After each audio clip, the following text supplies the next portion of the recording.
Thank you. My name's Tim. I'm an alcoholic. Thank you for having me again. I've pressed record. It's fine. Thank you. Um, so I don't know about anyone else. I have a habit of waking up in the morning and thinking things and then believing them. I have a habit of believing my perception of reality. When I'm in my right mind, I remember a little while later that there is a 12-step program available to me every day to address the fact that I tend to think things and then believe them, and I have to backtrack. So it's 9:32 in the morning. This morning I've already done a lot of backtracking. I had to do, and people that know me will know it got bad. If I start doing some writing in step 10, then there's been dirty work afoot in my mind. So there's been dirty work afoot in my mind. So that's me today. Um, if anything I say is helpful, that's wonderful. And if it's not helpful, really don't worry about it. Um, and just so you know as well, uh, my corrective measures over the weekend are going to be to stay neutral on everything and get on with the next right thing. That's about the scope of my authority, is to do what's in front of me today. So I have no authority. My higher power doesn't seem to trust me with anything beyond what's in front of me. And what's in front of me is to talk about Tradition 7. So here we go.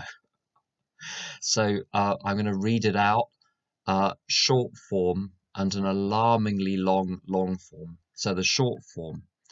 Every AA group ought to be fully self-supporting, declining outside contributions. Long form. The AA groups themselves ought to be fully supported by the voluntary contributions of their own members. We think that each group should soon achieve this ideal, that any public solicitation of funds using the name of Alcoholics Anonymous is highly dangerous, whether by groups, clubs, hospitals, or outside agencies. That acceptance of large gifts from any source, or of contributions carrying any obligation whatever, is unwise. Then, too, we view with much concern those AA treasuries which continue, beyond prudent reserves, to accumulate funds for no stated AA purpose. Experience has often warned us that nothing can so surely destroy our spiritual heritage as futile disputes over over property, money, and authority. So I'm going to unpack that, and I'm going to talk about how I try and apply the spiritual principles of Tradition 7 in my life.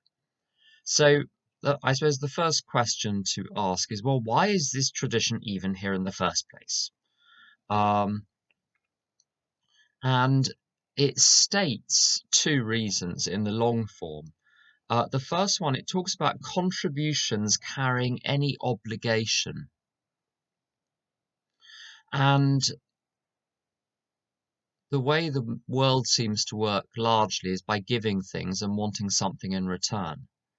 Uh, um, One of the service workshop. So my region, we don't have areas and districts. We have intergroups and regions. In my region, they run a service workshop, and whenever they're advertising it, they always say, "And there's a free lunch." And I want to shout out, "There's no such thing as a free lunch." I've never done that. I like the person who organises it too much to actually say that. Um, and so I think the principle that if people give something, they're going to want something back in return, I think is well established. It doesn't need to be demonstrated. But it's very interesting. I don't know if you've ever noticed it. If there is a group which is struggling financially, and there's one person who puts in rather a lot of money each week to help keep it going, that person usually ends up trying to wield more influence than the one share of influence that we all have. And I've seen that happen a few times, this proprietorial sense. If people put in too much money or do too much service in a group, I've certainly been like that. So I do all the service. So and I'm obviously this is my ego's voice, but I'm obviously smarter than everyone else. So obviously what I say is right, and you must do what I say. I know all of you are much nicer than me, so you never do anything like trying to wield influence over a group or expect something in return for all the marvelous service you do. But I'm not as selfless as you are, so I tend to my instinct is to want something back. So it talks about uh, if people contribute, then there's going to be an obligation. And the reason this is a problem in AA is because we can't have a primary purpose and an obligation to another organization or to some other purpose. It's going to divert the attention. And also the authority in a group is supposed to be the group conscience, which is the higher power acting through the individual conscience of individuals in step 11 to form this thing called the group conscience. And so if we've got obligations, if we've got people outside the group calling the shots, then you've got double-headed authority, which is something that Bill cautions against rightly in the concept. So that's the first reason why this tradition is there, is because contributions carry obligations. And the second one is futile disputes over money, property, and authority. And I don't think a huge amount needs to be said about that. It's pretty self-evident that people argue about stuff and money and who's in charge. Um, you know, uh, just go to the local library when it's open again and open a history book and look at what are people arguing about? What do people fall out about? Well, it seems to be those three things, amongst other things.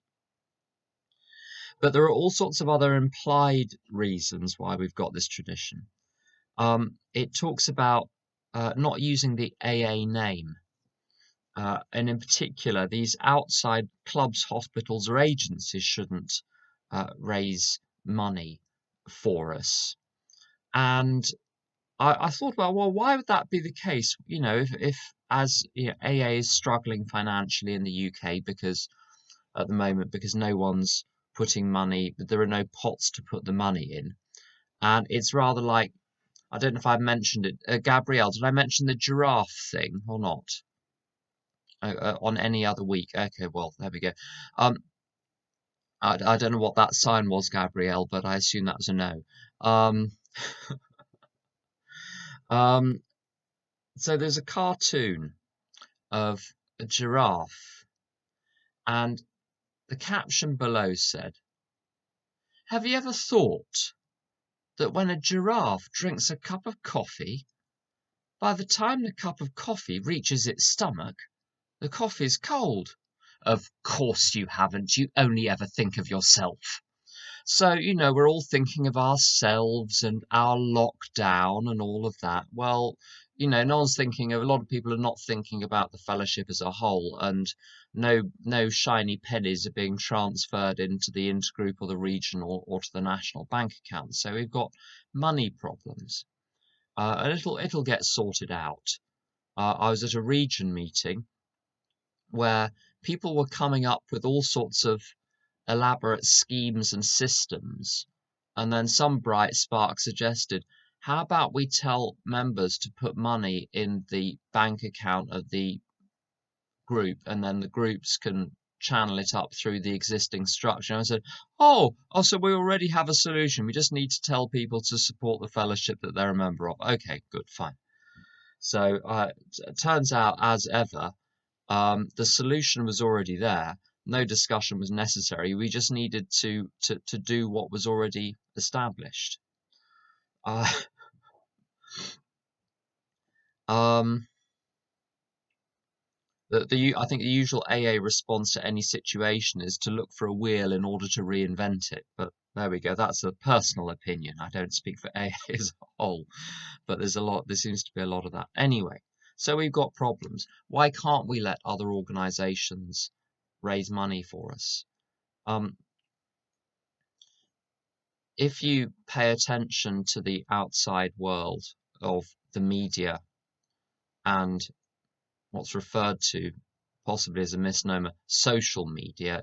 I think it's the anti-social media, but anyway, media and social media. You'll discover that the stock value of any individual or organization can go down as well as up.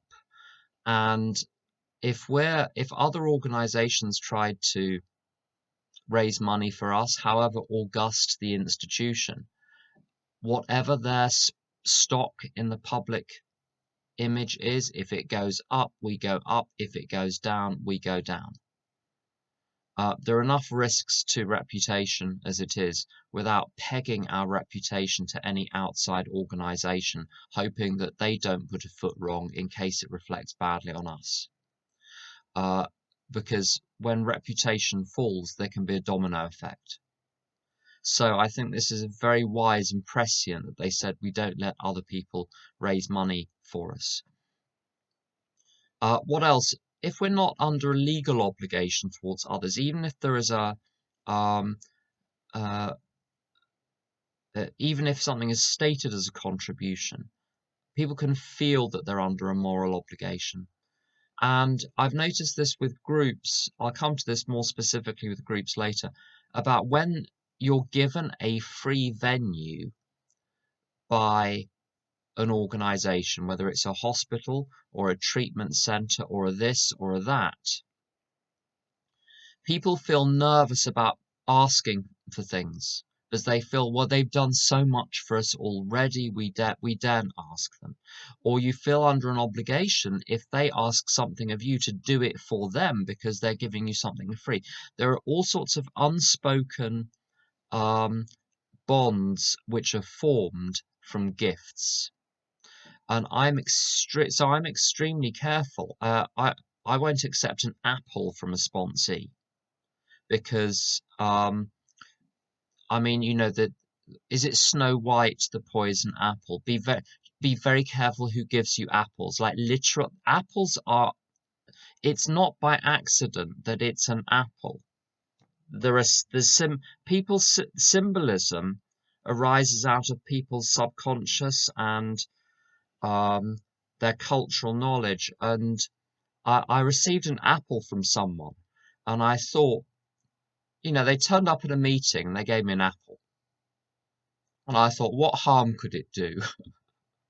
Now, there weren't razor blades on it, but a couple of weeks later, it turned out there was now a sense of entitlement on the part of this person to some sort of special treatment. So they'd shown me some sort of special treatment, and they wanted special treatment back. It didn't turn out well, let me tell you. I'm very, very careful about gifts of any sort, about placing myself under any sort of obligation towards anyone. The other thing, it's bad enough trying to keep public information about AA clean through our supervision of those noble people who do public information work on behalf of AA. So when I've been on national subcommittee, we had to have quiet words with various armed services liaison officers about exactly how they were presenting AA. I saw this presentation which had been doing the rounds, and it made me want to weep. I quietly amended it before it got republished for the rest of the armed services liaison officers. So one has to do it tactfully and discreetly, but it's hard enough keeping our own people in check when it comes to how to present AA to the public. I think we have to be very conservative and not say anything in the public domain which is not absolutely kosher, absolutely in line with our literature. People are very well-meaning. It's not that they're not, but they can say things which can greatly affect the presentation of AA. And if any external organization were to try to raise money for us, who knows what they'd say about us? There are so many dangers lying down that path. What else? So there's something that happens at group level, and I think it must happen at the level of AA as a whole as well, but I'll talk about the group level. So for a group to be fully self-supporting, because groups are held generally in church halls and community centres. There are some other venues. They generally have to pay rent, and they certainly have other obligatory expenditure like tea and coffee and cakes and chips and those poker chips to celebrate milestones in recovery. I don't know if you have the chips, the chip system. Do you do that in Australia, Gabrielle? Chips to mark, yeah. I think that should be a whole session. I'm very uncertain about those chips, but they're expenses, fine. Now, I'm not sure it was designed like this, but the outcome of there being expenses is that AA has a natural self-cleaning mechanism where if a group is not successful enough in carrying the message to people about how to stay sober and to thrive once you're sober, people won't turn up and put their pennies in the pot, and the group closes. And what this means over time is that strong groups tend to thrive and weak groups tend to die a death. So there's now I'm sure we've all been to meetings where the people are lovely and they're obviously trying their best, but where you might say to yourself on the way out, I'm glad this isn't my home group. I don't know how long I'd stay sober if this was my primary source of information about alcoholism and recovery. But those groups are doing something. People want them to be there, or they wouldn't be putting the money in the pot. I've noticed a phenomenon where you've got subsidized meetings, and by subsidized, there are two forms of subsidy. First of all, an outside organization is subsidizing you, and often it will be where I've seen it in London is treatment centres or detoxes or facilities like that, which would like an AA meeting to be on the premises. Now, if it's an outreach public information AA meeting, that's fine. We're hosted by them. We don't pay rent. We're there to do a specific thing. But when they want an AA group on the premises, it should be a completely separate, self-standing, self-supporting entity. When it's not, two things happen. The venue tends to want some say over the content of the group or the format of the group. Sometimes they don't. Sometimes they're good as gold, but I've seen attempts to interfere. But secondly, often the groups are very, very weak because they're not forced to be fully self-supporting. Very few people do service. Very few people, there's no pot to put money in. So there's no weeding out process, and they can be absolutely deadly. And yet, these will be the first AA meetings that people in detoxes or treatment centres get to go to. And there's a problem. There's a real problem there. And my view, this is a very personal view. In London, I've mentioned this before, I'll mention it briefly again. In London, there are some groups which have been going for 40 or 50 years, but for whatever reason, the wind changes and no one wants to go to them anymore. But they're in this hallowed venue.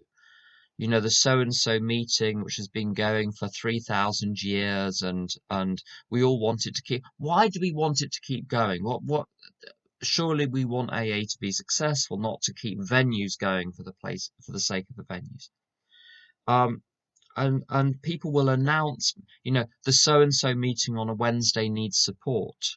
and announcing it at other groups. That's asking for outside contributions in the form of it's literally asking for outside contributions. Come along so we can help pay the rent.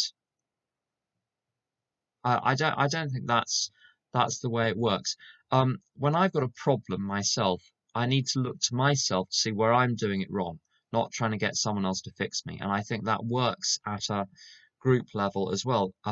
I've been in groups which haven't been doing so well, and we've had to ask ourselves, why aren't we doing well? You have a group conscience and you fix it, and if you can't fix it, let it go and close it. So I've started some groups which were very successful. I've started others which after 6 months or 2 years were on life support. We just pulled the plug. And you go somewhere else, and it's the energy wants to be somewhere else.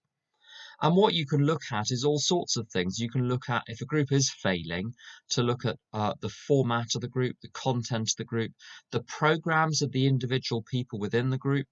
The principle, we'll talk about this in Tradition 11 if we're all still alive by then. Sucking air, as my first sponsor would call it. Attraction, not promotion. If no one's asking me to sponsor them, maybe I should wonder about my face as I'm walking into meetings. There's that terrible line about, who you are shouts so loud that you don't need to say a word. Everyone knows exactly what's going on inside you.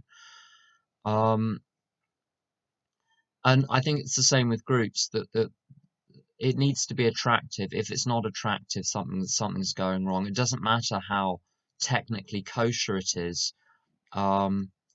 My old home group, when I stopped going, was getting about 80 or 90 people a week, so not a bad number for London. I know in America that's nothing. There are lots of groups with 200 and 300 people. It's a whole. They love that for some reason. I don't understand why, but anyway, we got 80 or 90 people a week, and someone came to it once who was from a very, very hard line group. I don't know if you have any very, very hard line groups in Sydney, but we've got some very, very hard line groups with lots of very, very strict rules. And you've got to watch yourself in those. You say the wrong thing, and people look daggers at you. And very strictly controlled sharing. So people are told very clearly what to share about. And anyway, a bloke from one of these groups came along, and he told us we were all doing it right. He told me afterwards. He pulled me aside. This was after a group of 60 or 70 people. He told me all the things we were doing wrong, like technically. And I listened to him. I managed to keep my big fat mouth shut on that occasion. I just listened politely. And I used the Al-Anon responses. The Al-Anon responses of yes, no, really, wow, okay, and thanks. So I just circulated those until he stopped talking. It was great.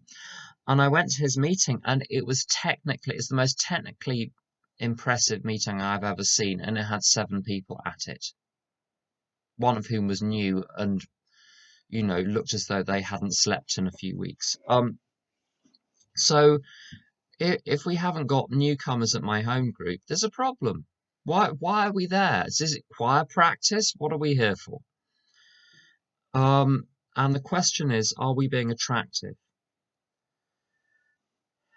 So if there's problems surviving, getting people to do service, I find at my home group, people are tripping over themselves to do service usually. And there's no problems with the money. I've last 15 years or so, any home group I belong to has been very strong. And we're usually one of the main contributors financially to the intergroup. Out of 40 or 50 groups, we're in the top 3 usually. And this is an important aspect of Tradition 7, that we're responsible not just for paying our way, but for paying our contribution to running the local services which are run on our behalf, for running the national office which is run on our behalf. So I think it's good practice in a group to calculate its costs, to calculate its share of the local and regional and national costs, and add that. So you're saying, every week we need to raise £40. You don't. You add a substantial sum on to cover costs at all of the other levels of the service structure. So we need £70, we need £80, and people put their hands in their pockets. They can afford, if they can afford a Starbucks on the way there, I'm sure they can afford an extra few pennies in the pot every week. Um, so a group should not solicit support from elsewhere, whether it's operationally or financially. It should attract because it's useful, not because it's, in need. The only exception, it talks in the tradition about, where is it? Each group should achieve this, should soon achieve this ideal. So I think there's the idea there that you can maybe seed groups with a little money from another group. If there's a part of town where AA is not established, and certainly AA does this at national level. So AA in the UK has spearheaded seeding, as it were, AA in Ukraine and Moldova and Croatia, Sub-Saharan Africa, various countries there. So, but the aim is in order that they get up and running and established uh, very quickly, and so they learn to support themselves. And it's the same principle, you help newcomers, but what was done with me, anyone that laid recovery in my lap. I remember when I was new, there was someone that would call me. I was new. He would call me at about 8 o'clock every morning, see how I was. How are you doing? Are you all right? I didn't have to get out of bed. The phone was by the bed. There was my little service provider would call me at 8 a.m. It was an effort to lift the receiver some days, but I valiantly did it. And subconsciously I thought, you mug. AA was always by the healthy people. AA was always presented to me one notch further than I could reach without a certain amount of effort. So people would dangle the solution far enough, close enough that I could see it, but far enough away that I would have to make an equal effort to the effort they were making. It's like that with sponsees. You spoon feed them and you get turned into the Bangalore call centre. Whenever they've got a technical problem with the program, they just call you up as though you're there on call 24 hours a day with nothing better to do than to do their thinking for them, solve their questions for them, work everything through as though they'd never been given a program. I don't know if you've ever had a sponsee call, and they might be 2 years, 5 years, 10 years sober, and they say, I've got a resentment. And you're like, we spent many, many hours going through the steps, showing you how to process a resentment. You're coming to me with the raw material. How about you come to me with the inventory? You can do that. Maybe once you've done the inventory, maybe there are some remaining questions. Absolutely happy to hear it. But I can't take you back to an earlier stage and process unprocessed raw material. So there's this idea that I was taught right from the beginning in AA that recovery was over there. If I wanted it, I had to go and get it. Maureen and Sue and the other old timers would never call me. They would return calls if I called them first. And I think that's not bad. So it's the same idea that you'll help people, but you'll help groups, you'll help whole new fellowships set up. But the aim is to have them self-supporting as quickly as possible so that you don't become the service provider to them. I think that's how health works at all levels. It's a bit sententious, all of that, but there we go. Also, so groups should not solicit funds from non-group members. Normally when the pot is passed, everyone puts money in the pot, even non-group members. And have you ever noticed a group conscience meeting which is held immediately afterwards, people feel entitled to stay, even if they're not members of that group. They'll sometimes feel entitled to stay and entitled to share because everybody has a voice in AA. And it's a bit rich to tell them not to when we're quite happy to accept their money in the pot. So you want to stop non-group members sharing at your group conscience meetings? Stop accepting their money in the pot. Finance yourself. So that visitors are visitors and members are members. Non-visitors aren't welcome, and if you want them to share at the meeting, that's allowed too. But it almost never practiced that, by the way, that aspect of Tradition 7. What does it say? Every AA group ought to be fully self-supporting, declining outside contributions. The AA groups themselves ought to be fully supported by the voluntary contributions of their own members. And in the pamphlet, the AA group, it talks about, I don't know if you have the same pamphlets. I think you have maybe better graphics than ours, but essentially the contents are the same. It talks there about your home group as the one where you're willing to do service. So it's not my group just because I've turned up once, or even turn up regularly. I've got to be, there's being part of something. You can be a visitor forever. There's being part of something.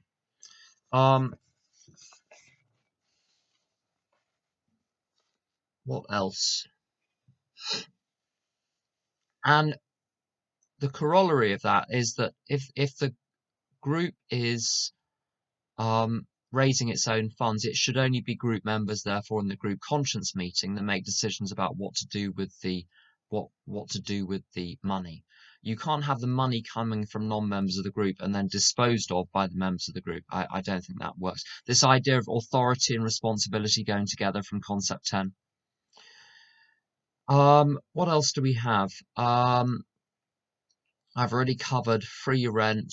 Oh, cross-subsidization. Yeah. So I've talked about this a little bit before. Where you have cross-subsidization between groups is where I'm just going to have a quick look at this message. I love questions from Australians. You're so much more forthright than we are in this country, but it's so clear that there's something going on behind every single question. I love it.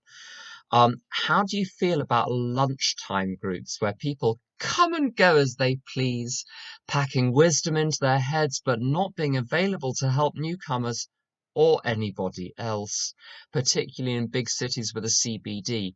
Is this carrying the message or the mess?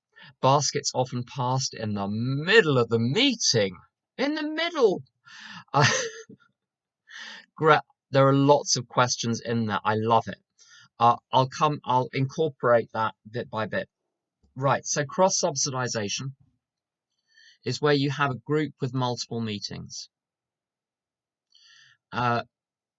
And you use, the example I've used before is a group which is based in a clubhouse in America where they have maybe 5 meetings a day, 6 meetings a day, 42 meetings a week. And there are some super strong big book meetings. Maybe sometimes the early morning meetings they have are really, really strong. But then you never ever want to. Sometimes you're on holiday in America and you're wondering what to do, and you say, "Oh, look, there's a clubhouse.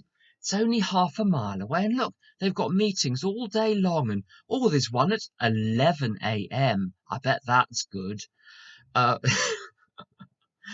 It's never good. Never go to an 11 a.m. meeting at a clubhouse. Just make a note of that for next time you go to America. There'll be 5 people who clearly don't know each other, but know already they don't like each other. There'll be a dog with some kind of skin condition. No one knows how anything works. No one knows what's going on, what's the format, no clue. There'll be someone, it's at their first meeting, you're waiting for someone to carry the message and you manage to grab them afterwards and say, this is not what AA looks like. Um, they never believe you, by the way. They think they know that's what AA looks like. Disaster. Now, in a normal system where you've got each group supporting itself, each meeting supporting itself, basically, that would have been weeded out long ago. But with cross-subsidization, you've got to be so careful that you don't have successful meetings essentially subsidizing meetings which are not doing performing any viable service and are maybe giving a really bad impression of AA to newcomers. That's the real danger. So in themselves, maybe they don't do any harm, except when you've got newcomers or people in their early days who are tricked into thinking that this is the best that AA has to offer. And occasionally you have it in, there are very, very few multi-meeting groups in London. There are almost always problems with money, getting people to do service at the less popular ones, and at the less popular ones, weirdness happens. Cliqueiness and people diverting from the primary purpose. You get other little social groupings arising, and they're funded by the strong group, the strong meeting in the group. There are a couple of examples I've seen of a multi-meeting group with maybe 2 or 3 meetings a week, which is super strong. But that's where you've got a proper group conscience, which is monitoring all of the meetings that form part of the group, constantly asking, are these various meetings that we're holding fulfilling our primary purpose? Do we need to cut one? Do we need to cut the As Bill Sees It meeting? Maybe have a language of the heart meeting? So there's a group in Plymouth which is very, very strong, which has several meetings a week, and it's a single group. And but you got to be very careful of your like satellite meetings, the ones which are not the core meeting. You got to monitor those as closely as the main one to make sure that all parts are performing their function properly. Let's see what else we've got. Yeah, so just a bit of basic housekeeping is you stay poor, so the group should not hold anything more than about a month's worth of prudent reserve. I've never seen a group need more than a month's worth of prudent reserve, honestly. Maybe it happens, I've never seen it. Bank accounts can be a nightmare. I've seen them create far more problems than they actually solve. It's best just to remain poor and just get someone super trustworthy to do it. And if the proper records are kept, the records are held at the meeting. They show receipts for transfers to the intergroup. They show receipts for transfers to the venue. They show receipts for the tea and coffee, and it's all auditable. The fact all of the records are there, and the person is basically keeping £100, £150 in their personal bank account on behalf of the group, and that amount is constantly updated each week. That seems to work really well. So the bank account thing, as I say, and it doesn't necessarily stop fraud. And one point about this is another housekeeping thing about finance is although you elect a treasurer, the whole group remains responsible for exercising custodial oversight, knowing what's going on financially. And it's that fact that everyone knows what's going on and people are periodically checking the cash book and the accounts and checking that everything's up to date. That stops the fraudsters because they know they'll be caught straight away. So the reason the fraud happens in AA meetings is not because of the fraudster. Fraudsters are gonna, I heard someone say about Zoom bombers in meetings.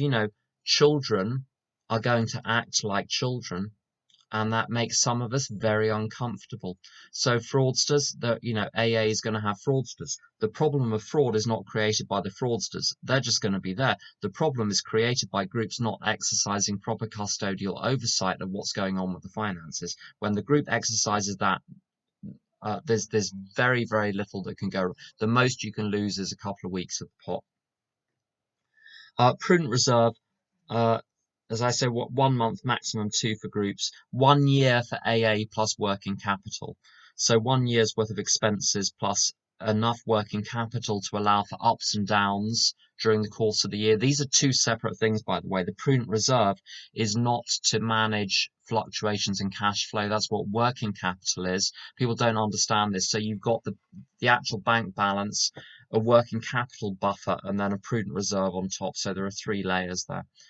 Um, I want to go back to these lunchtime groups where people come and go as they please, packing wisdom into their heads but not being able to avail. Yes, I've seen this problem with city lunchtime groups in the City of London. I haven't gone regularly for many years, but um, sometimes there's almost no one at the beginning and there's almost no one at the end. And so newcomers are stranded at the beginning and at the end. Um,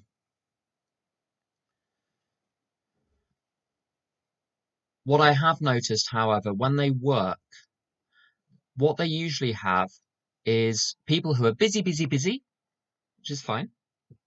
And then there are some people who retired in 1963 and are still alive and still going.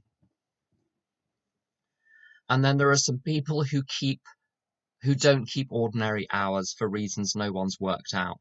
So whatever, like you go to a meeting at 4 o'clock in the morning, they're there. You go to a meeting at 11 o'clock at night, they're there. Like, when do you sleep? So those are your basic three categories. And then, someone visiting from North Carolina. There is always someone visiting from North Carolina, and they always invite you to attend their group next time you're in, makes up name of imaginary town in North Carolina. It's a whole thing they do every time. Everyone laughs. So at the end of the meeting, as long as you've got some old timers who retired, who can look after the newcomers and point them to other groups and groups with I don't think any harm is done. So uh, what it talks about in the concept is progress being achieved through a series of unsatisfactory compromises. And uh, rather than trying to make everything perfect, you look at the actual problem that a situation is giving rise to and saying, is there a quick fix? And the quick fix is making sure, I'm in a group like that, to have as a service commitment, like 3 people to be there early to greet and look after newcomers and visitors, 3 people to stay at the end to look after newcomers and visitors. If you do that, maybe it doesn't do any harm. Although I'd never have a group like that as my home group because I want a sense of connection and continuity and boundedness. I don't like it in real life meetings, and I don't like it in Zoom meetings. The coming and go, the constant coming and going in and out of the room. Um, I saw a therapist many years ago for a while, and I was talking about an AA group where I think I'd spontaneously changed the script to say, oh, and by the way, if you move around during the meeting, can you keep the sound down so as not to disturb the meeting? You'd think that would be non-controversial. Apparently, it was controversial because newcomers were now confused about whether or not they were allowed to go to the lavatory during the meeting. They weren't confused. There's some, but whatever. Anyway, so I went whining to my therapist about this, and she said, "No, you're right. In principle, I mean, how you dealt with it, maybe you just have to, live with the way the group wants to operate. But people want boundaries, and people are constantly testing boundaries. So lots of the coming in, I mean, I used to do it. I would rather come in late, do the theatrical tiptoeing round the room and waving at people and mouthing hello to them, because I would get a lot more attention doing that than coming, on time, just quietly saying hello to a couple of people on the way in. So there's lots of theatrical behavior that comes with coming in late and leaving early. I'm not saying everyone that, if it's a lunchtime meeting, you've got half an hour to be in the meeting, fine. But there can be issues associated with it. The moment people choose to leave, like someone is chosen to share and everyone go, oh, so now's a good time to leave. Great. Um, it's not unproblematical, the whole coming and going thing. Um, so I like a group which has got firm boundaries about starting and finishing. Um,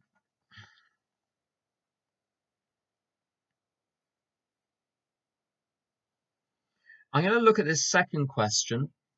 Do you see area committees as groups who are entitled to withhold funds from other service arms? Um, I'll talk about intergroup and region in the UK because in Great Britain, because that's what I'm most familiar with. Um, if I think about the intergroup, its purpose is to perform functions that cannot be performed at group level. Basically public information and liaison between groups, or sharing experience between groups. So it's a forum for groups to share experience with each other. It's a channel for the distribution of information and news.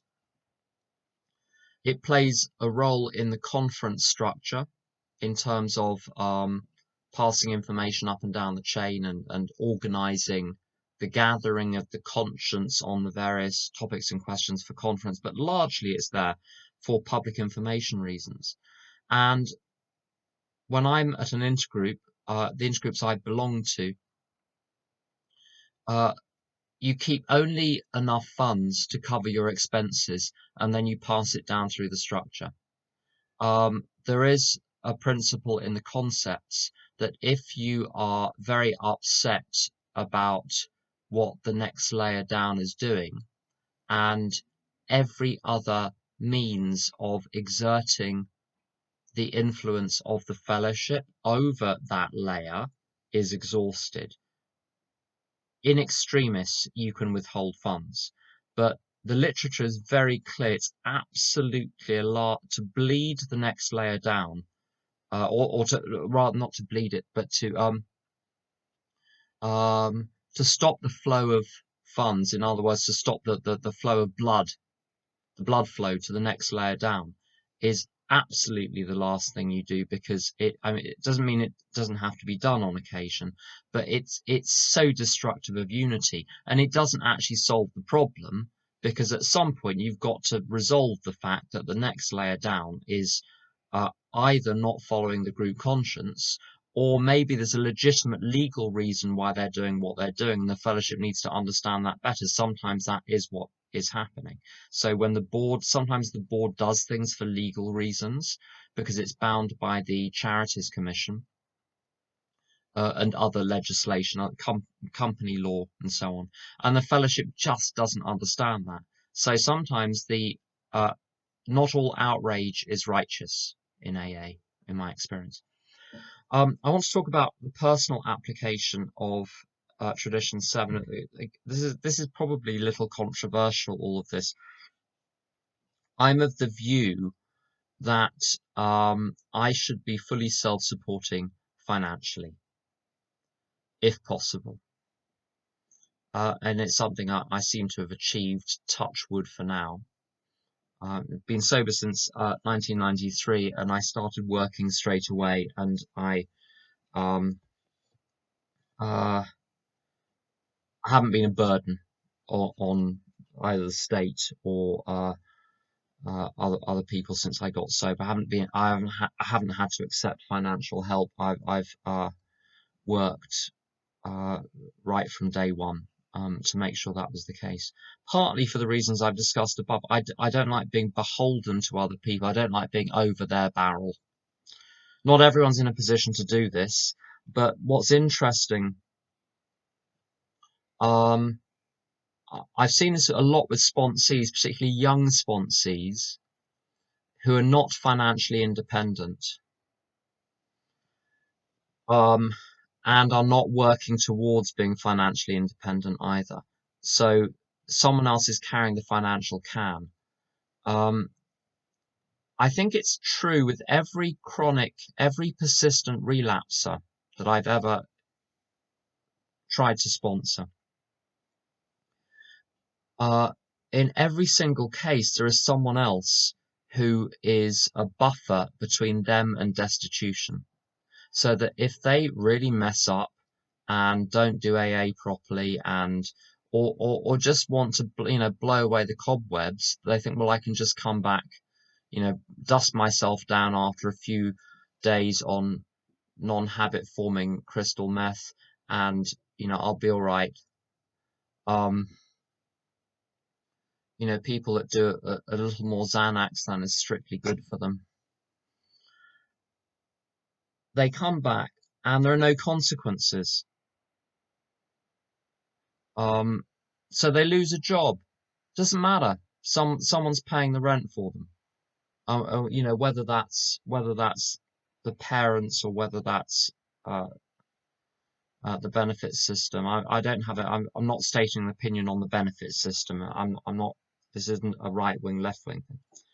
But it's just my observation that I'll tell you why I got sober. I knew from January 1993 that I needed to stay sober forever. That was clear. The question was, when was forever going to kick in? Was it going to kick in now, or was it going to kick in after the next little drinky? And in July 1993, I was in a very precarious position financially. I had almost no money, and I had to recover. I was going to have to stay in London. And to stay in London, I needed to pay rent. To pay rent, I needed a job. My family had no money to give me. No one had money to give me. There was no way. Basically, I wouldn't be able to stay in London. I wouldn't be able to recover. And something clicked in my head, and I thought, if I ever slip again,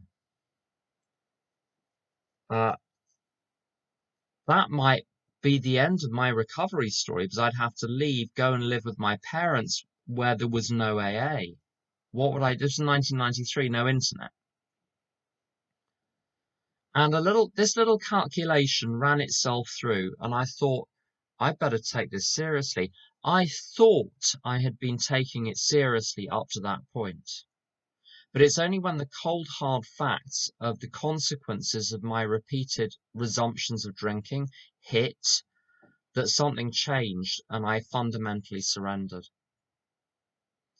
And that's why I think being fully self-supporting through my own contributions is an immensely important thing. Some other benefits of it. I'm not obliged towards anyone. I don't have to kowtow to anyone. I don't have to betray my own conscience or pretend or do anything. It means that I'm free to serve God, not other people. Now, do we do things for other people? Absolutely. The way I serve God is to try to be helpful to other people, but it's on God's schedule in the way that my higher power, I believe, is guiding me, not just yes, so, no, sir, 3 bags full, sir, to whatever, whoever's cranking the barrel organ. It means I can choose where I live. It means that I don't have to stay in a toxic environment. And there are a few toxic environments out there that, well, I'm glad I don't live in them anymore. Being fully self-supporting, and I was taught partly through my childhood, but partly through people in AA, how to live on almost nothing. So my first job in AA, it's not like I walked into Goldman Sachs because, daddy pulled strings or anything. My first job when I was sober was carrying casseroles from a kitchen to the hot plates of a canteen and back again. And I was a good little casserole carrier. And I earned almost nothing. It was minimum wage. I'm not sure that we even had minimum wage then. It was like £4 an hour or something, £3.97 an hour. But I found, and I had a tiny little room in the middle of nowhere, and it was awful. But I was taught how to do it. And because of this, I had full freedom over who I spent time with, how I lived my life. I had self-respect for the first time in my life, I had real self-respect. Um, Immediately, I felt that I was contributing to the business of the world by carrying casseroles. Well, yes, I was part of the. I was part of the world. I didn't need, a position of power or influence. I just needed to be doing something which someone was grateful enough for that I got money at the end of the week. Um, it gave me a practical focus so that I didn't have to think about me more than was strictly necessary. Um, what I'm about to say is again a controversial idea in some parts of AA. I've tried to sponsor people who don't have jobs or don't have occupations. Not everyone can get a job, not everyone, but people can study. If you can't study, you can volunteer. When my mother was in her 80s, she was volunteering for the Royal British Legion, which is one of those services, armed services charities. My mentally handicapped and physically disabled sister for years was working in a charity shop, for nothing, of course, volunteering. There's always something a person can do. I know my local churches are always crying out for people to help, peel potatoes for a soup kitchen on a Saturday evening. There's always something a person can do. I've known people who are housebound, and they find there are things that can be done or things that can be learned. I've known people that can't do very much at all, but they find a structure for the day. They find occupations to get on with. Um, it's almost impossible, I found, to sponsor someone effectively in terms of helping them get out of self if there isn't an object of their mental activities. When my mind isn't used, it eats itself alive. So I need things in my life commensurate with my energies and my abilities to give me a focus. It also The thing about work, having an occupation of some sort, whether or not it's paid, it gives me a forum for meeting other people and doing God's will in those relationships. That's the purpose. It's not the subject matter of what I'm doing. It's the fact it places me in environments with people I wouldn't ordinarily mix with. One of the problems with the online world is you choose who you mix with, and I think that's dangerous. One great thing about work is it forces me to interact with people that I wouldn't otherwise mix with. Um, Being fully self-supporting means that I have to keep my nose clean in a work environment, which means I have to face the consequences of my actions. And that whole feedback mechanism, my whole drinking and addiction was about trying to get away from the consequences of my actions into my own little dream world. The whole work and money thing has taught me that I'm responsible for the consequences of what I do and my impact on other people around me. If you've ever had in a work environment one of those 360-degree reviews where they get everyone in your office to write anonymously all the terrible things you've said and done over the last year, and there's some good things too, then you have to read them. Boy, does that make you pull up your socks. And without a work environment, that's not going to happen. Um, what else? Yeah. So, if I can go on for another 3 or 4 minutes, maybe, Gabrielle. The whole principle of AA is that we learn to give rather than take. So, when I got to AA, I got to AA as someone that was concerned with my own welfare and other people's conduct. Actually, I woke up this morning concerned with other people's conduct, but that's another that's another matter. Not just individuals, like the whole of society. But anyway, so okay, so I that needs to be turned around to me being concerned with my conduct and other people's welfare. The image of hell is people sitting in a banquet hall with arms locked at the elbows so that they can't. Yeah, they can cut up the food and stick it on the end of a fork, but if you can't bend your arm, you can't bring the fork to your mouth. And it's hell. This is hell. Heaven looks the same, except they've worked out that they feed each other. So with the fork at the end of your locked at the elbow arm, you can actually you can feed, so everyone's feeding each other and it's fine. And I think that's what we do in AA. I think that's what we do when we go out into the world. Um, and so there's the idea that if I've got a relationship with a higher power, I'm getting everything I need from the higher power. And out of that overflow, the overflow flows over into the lives of others. So I'm not giving them anything and being deprived as a consequence. When I was giving before AA, it was coming from me. So what I gave to you represented deprivation for me. And the whole purpose of the program is to have that flow of abundance coming from the higher power so that I'm never sixpence down if I give you a sixpence in a literal or a metaphorical sense. There's lots of stuff in my religion and other religions as well about the more you give to charity, for instance, the more the flow of funds comes to you to enable you giving to charity. But this works on all levels. So uh, to to be to take responsibility, physically and mentally and spiritually and socially and developmentally and financially and practically. Um, Now, this doesn't mean that I don't seek help, and it doesn't mean that I don't delegate, but it's this idea from concept 6 that